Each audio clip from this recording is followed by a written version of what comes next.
Welcome back to Gennadoingthings. Yeah.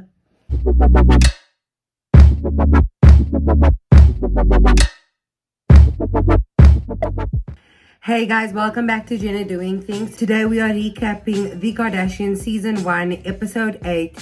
You never go against the family. Now, when I saw that the episode was uploaded, I was super excited. I was not in a good mood and I needed to pick me up, and I had so many expectations for this episode, and none of what I thought was gonna happen actually happened when, I saw the title was You Never Go Against the Family. But it was entertaining nonetheless. It didn't give what I thought it was gonna give, but it was giving. In the first scene, we see the three elder sisters, Kourtney, Khloe, and Kim, meet up at their mom's house. Actually, this is an episode with a lot of that. There's a lot of the three sisters, the older three sisters getting together at Kris's house in this episode, weirdly enough. But anyway, the first scene focuses on the sisters and Kris talking about, just recapping Kourtney's journey with her Panchakarma cleanse, and they talk everything about the cleanse benefits, golden eggs, and a vagina steaming. Kourtney is just reiterating why she's doing the Panchakarma cleanse, and it's because she's ending off her IVF treatments and is using the cleanse to get rid of all the toxins in her body so that she can have a better egg. Kim, who seems very disinterested in the entire conversation, says, you know what, Kourtney, you do whatever you need to do. We support you in your pursuit of, extending the family and bringing more grandchildren in. And Kourtney's just like, yay, who is, into doing a cleanse, pushing this yoni vagina steaming on everyone. And she's like, I'm buying you all a yoni steam. Like, if that's how much money you have, if you that rich, like, that's what you do. I think that's part of, like, if you go through one experience, then you just must buy the experience for your entire family. Kourtney says, I'm buying everyone a yoni steam because steaming your vagina with a rose petal mixture is the most luxurious thing that you can do for your vagina. In the room, obviously, there's many different reactions to Kourtney wanting everyone to do a yoni cleanse. Like I said, Kim's hardly interested in the conversation, but she's like, I love a good steam. Khloe is like, no, I don't want you to open up anything. I want everything to be tightened up. And Kris is just like, I don't know if I could even just do this cleanse. Like, I need coffee. But I want to know from you guys, would you do a yoni cleanse? Like, girls, tell me. I don't know if I could handle the heat, to be honest. What do you guys think? Would you do it? Let me know in the comments. Scott then visits Khloe at Khloe's house, and Khloe shows the house to Scott, and they discuss how close she lives to Kris. And Scott makes this joke and he says, it's so crazy how close you live to your mom, and that's just like what you do in this family. Kanye bought the house opposite Kim, so if I ever want to see Kourtney again, like, I'll just buy the house opposite to her. And that is like so Scott. Like, this is what I'm missing from him, from the show, just the banter, the jokes. But of course, once he gets to the dining room table, he says, are you ever gonna invite me to this table, or am I gonna be left out? Like, he's still moping about being left out. So Khloe invites Scott to join her at Kris's office to help her prepare for her masterclass. Khloe, I feel like, is the sister who will always be the one who will, do scenes with Scott to still keeping info, because they know that's what the audience wants. We still want to see Scott, and she's the one, where that banter is, but she's always gonna coddle Scott. I feel like Kim is really the sister who can put him in place, and I'm wondering when that confrontation is gonna happen. Like, I've always, in the previous seasons of Keeping Up with the Kardashians, Kim has always been, Khloe as well, but after slapping him and the management, I think she has learned a different way to deal with Scott.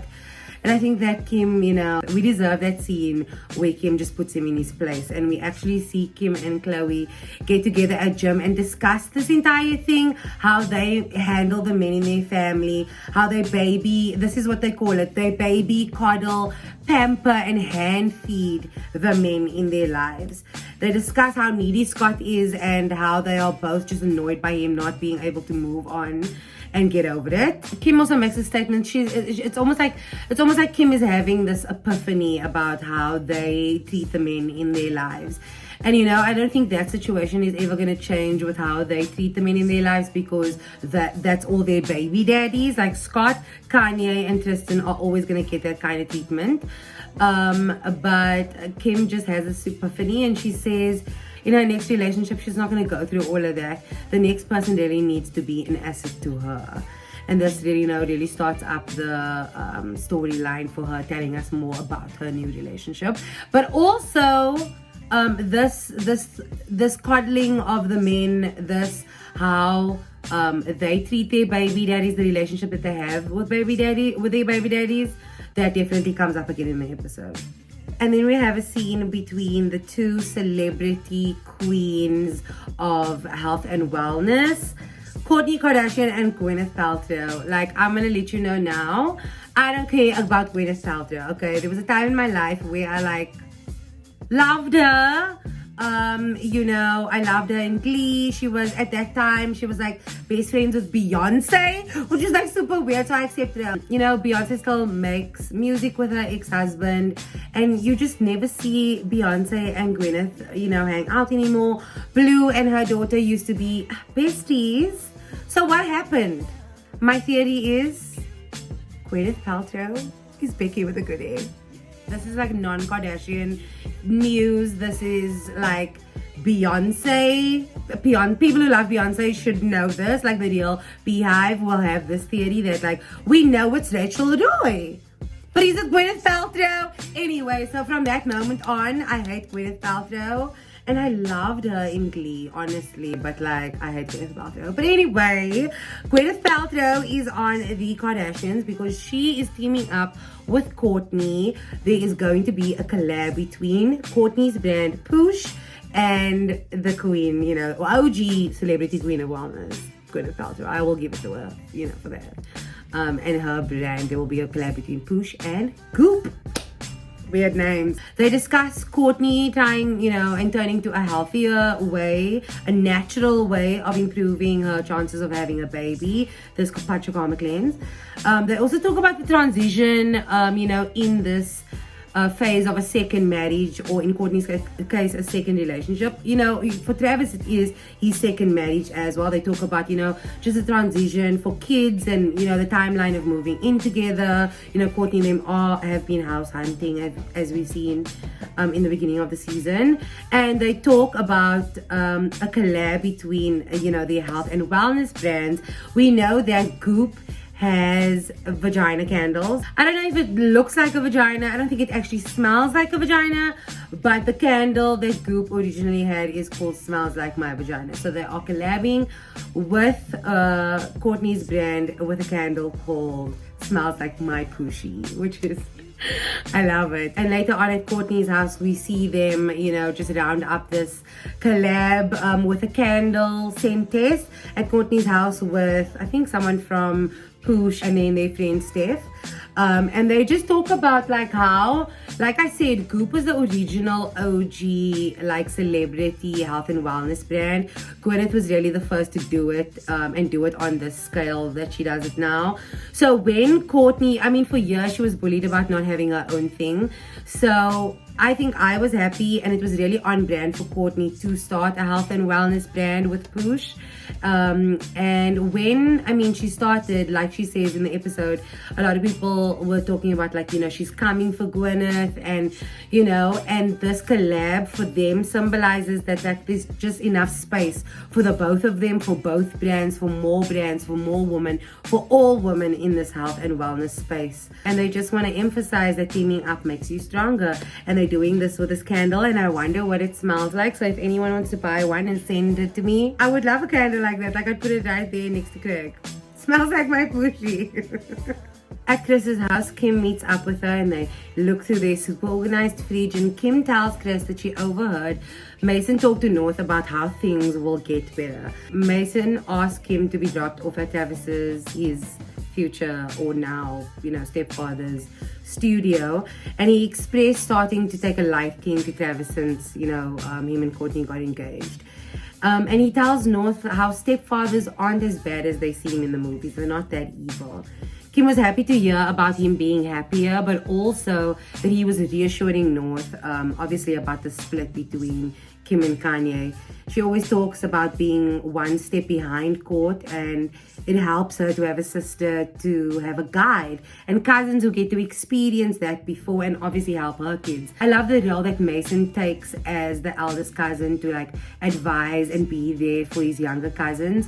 You know, he did that previously when North went live on TikTok, and Mason is the favorite cousin, and I'm sad not to see him on the show, but I'm glad that he's still being included and that we still get to hear about him. And also that we get confirmation that, you know, he's doing better after the bad reaction about the engagement. It's weird for me to see Kim admit that Kourtney's always one step ahead of her, or that she's always one step behind Kourtney, and now is going through a time where she's using Kourtney as a guide for her of how to, transition and move on, and, you know, the kids can help with that and everything.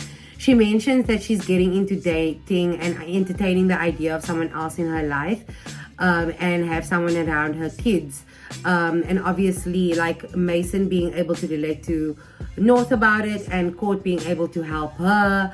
It just shows that, you know, Kim, you know, Kris even says that you can use that as inspiration for you.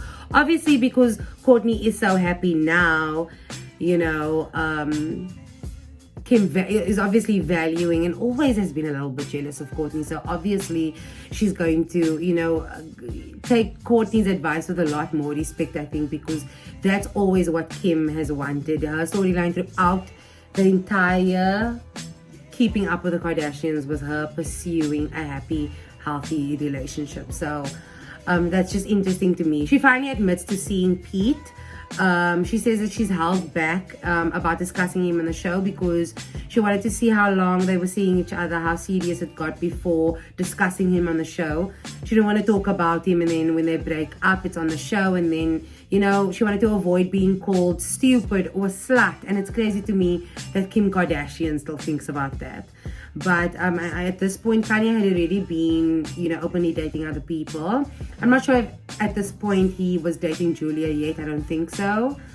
Yeah, because if the threat about Easy is out already, he mentions Julia in the song, so he definitely is seeing Julia. That's all public.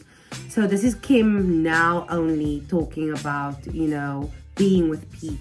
Kris says that she's happy that Kim is dating again, but whoever it is, she reminds Kim never to talk badly about Kanye in the house around the kids. This is why I said earlier that we would further in this episode discuss how they deal with their baby daddies. It's brought up again here, and it shows how Kris raised her children with Robert and modeled, you know, what kind of mother, stepmother she wants her kids to be. And like, she almost wants her kids to model how she did it. She says always be kind and supportive because Kanye is family. And Kim obviously does that. She says she doesn't ever want to say a bad word, even though she wants to scream. She'll always be supportive and talk, positively about her kid's father with her children. Then Chloe and Scott meet up with Kris at her office to help her shape her content for her masterclass. She's doing a masterclass, and just to share her wisdom about how they've grown the business. And Scott actually very amazing suggestion. He suggests a segment for Kris to do covering her business catchphrases. Her catchphrases is something that I've seen be successful on the show. A witty catchphrase or just a smart play on words is something that we've seen be successful on the show, and something that she's definitely passed on to her daughters with the iconic one-liners. We've heard them and all know over the years. They brainstorm a couple of business catchphrases that is true to Kris and that she always, says. And they mention a few. Kris says, you always have to be willing to walk away. Not all money is good money. Don't get married to the deal. Chloe says, don't burn your bridges. You always have to walk back over them. And Kris says, yes, you meet the same people on the way up that you meet on the way down. And then Chloe gives us the title for the show, you never go against the family. And I, you know, when I saw that snippet and I thought the episode was you know, named that, I thought that we were gonna get some, you know, baby daddy drama actually. But I was happy to see this episode more focused on Kris and her storyline.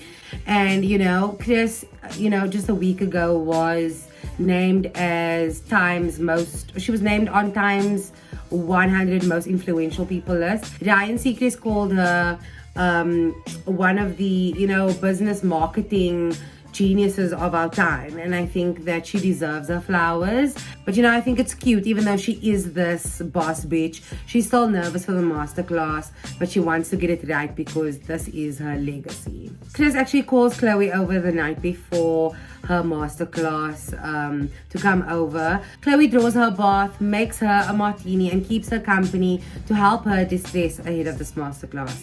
Kris is such a diva, and I'm loving her be so unapologetically fabulous this season on the show. Like I said, I love that she's being the main character of this episode. They filmed the masterclass next, and you can see the entire production setup is so Kardashians. Like, I wonder, it doesn't say, I don't know if it does say, and I just didn't notice, but it feels like it is filmed by the Kardashian Jenner production. I don't know how masterclass goes about the production, but it looks very Kardashian. You know, just the set behind looks like she can be doing like a video diaries for the show. The Kardashians have a way of making their projects feel like very them, an extension of themselves in their homes, and we'll see this concept also explored with Kim later. And Khloe obviously joins her on the day of the masterclass. Khloe's like a little comfort for Kris to have there, and at some point she actually jumps in on the masterclass. And, you know, like I said earlier, they're just sharing the successes about their brand and how they've you know, moved in this industry. But you know, it ends off with saying Khloe is wise, and Kris says Khloe is the wisest of the wisest, and she is my favorite child today. That was the first time I've actually, like, this entire episode, if you just see the you know, accessibility, how close not only they live together, but how closely they live.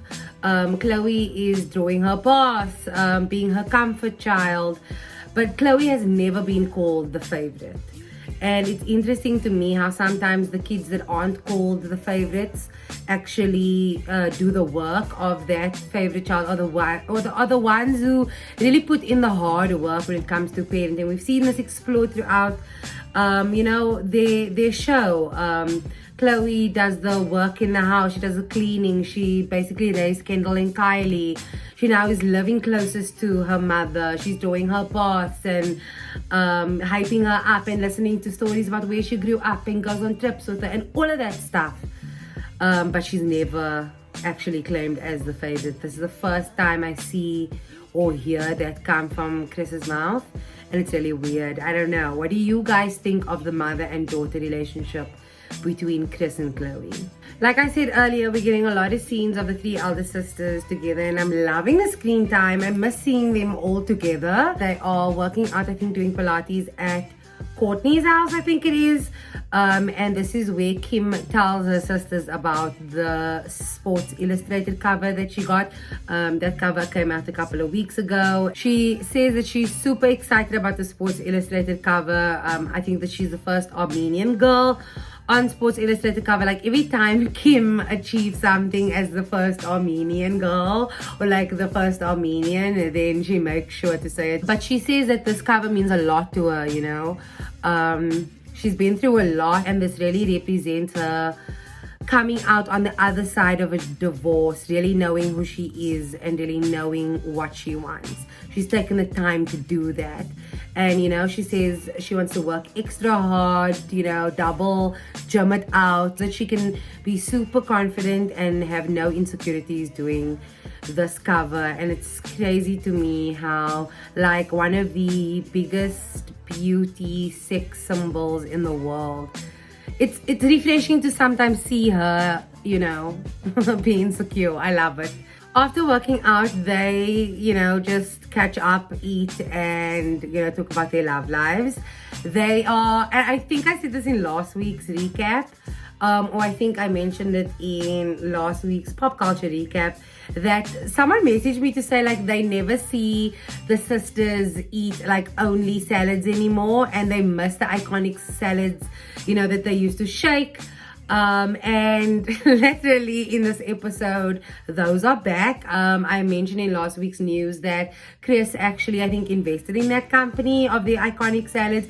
And I say it's iconic. I mean, we all know it's iconic. But Kourtney actually claims here that she started this iconic phenomenon of shaking salads. Like, what does Kourtney think she is? But I mean, it's true. And it's interesting to see that the packaging is green now.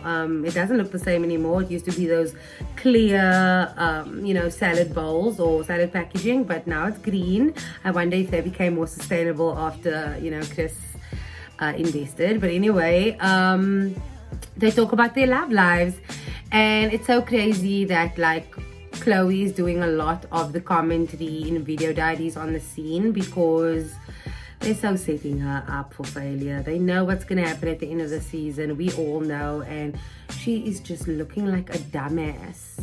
Actually, my lips are so dry. I'm looking like a dumbass. While I put on this baby oil gel, I'm making Chloe look like a dumbass. We all know that her life is about to come down, crashing in front of all of us to see, and she's out here like, we're all in a good space in our relationships, and like Tristan and I are doing really good, and Kourtney is engaged, and you know, Kim, what are you doing? Like they're just setting my girl up, and I don't love it. But yeah, they're talking about their love lives, and you know, she asked Kim, like, Kim, so how's your love life going? And she's like, you know, Kourtney girl, just, you know, be happy. And she does that ugly Kris Jenner. She laughs exactly like her mom.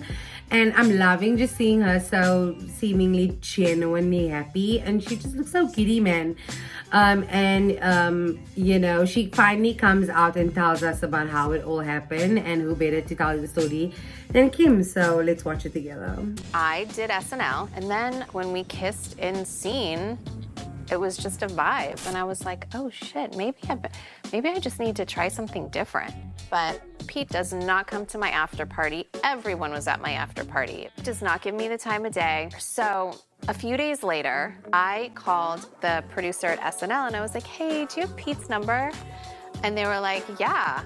And I text him. I wasn't even thinking like, oh my God, I'm gonna be in a relationship with him. I was just thinking like, heard about this BDE, need to get out there. Like, I need to just like jumpstart I was just basically DTF.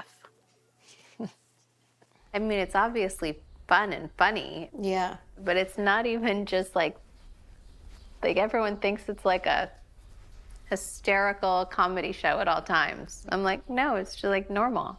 Good. Yeah. I'm happy for you. I'm happy that you're happy. I think that's everyone's like dream, is to have you happy. You can see how happy Kim is. She looks genuinely happy, and she says that she's super zen and just having so much fun. And Kourtney even says like, thanks Pete, like my sister is so much nicer, so much of a better person. I like her so much more now. Thanks Pete.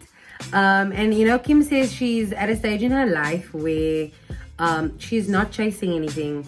She's not chasing success, her career, a relationship, ain't nothing. Everything is just here. And you know, so many people told her your 40s are going to be the best time of your life.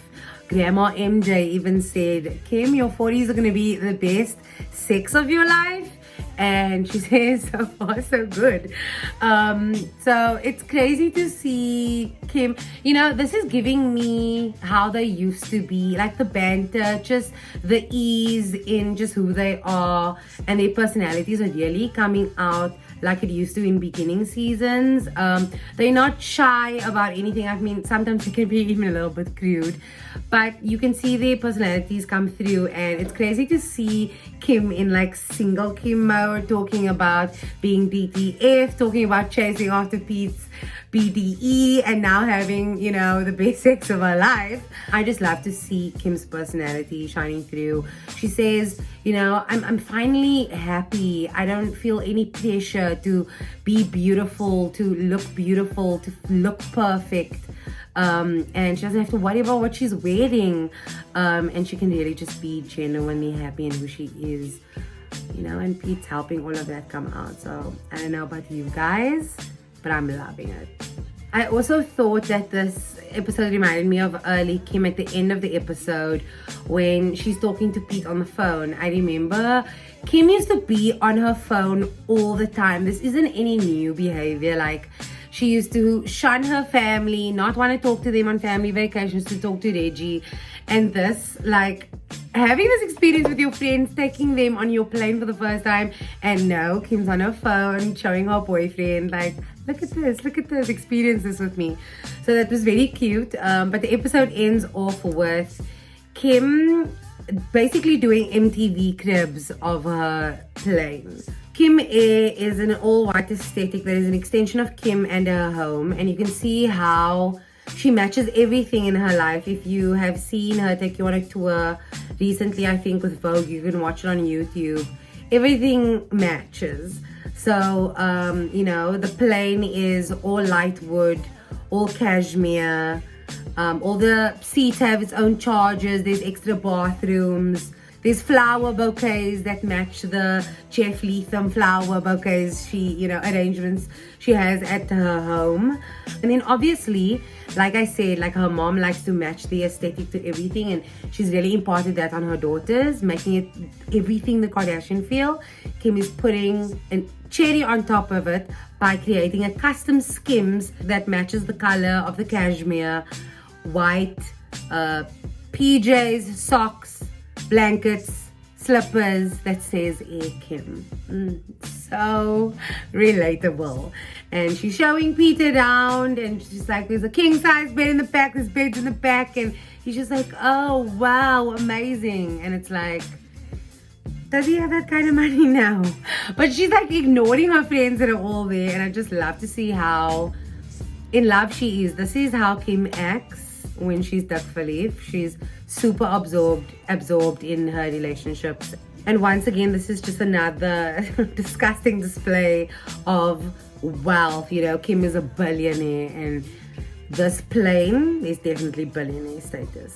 So we end this episode with Kim taking her first plane ride and experience on Kim Air, and we'll see it land where she does her skim shoot, her cover shoot for Sports Illustrated. We also see Good American do an open casting, and then we see in real-time footage of Kim finding out that Tristan made a baby on her sister. If you made it to the end of this recap, thank you so much for watching. Don't forget to tell me your thoughts about this episode and join the conversation in the comment box down below. Give this video a thumbs up if you enjoyed it and would like to see more videos like this, and subscribe to this channel if you haven't already to see more videos like this and get your weekly pop culture updates. See you next week on Kardashian Sunday. Thank you for watching. Bye.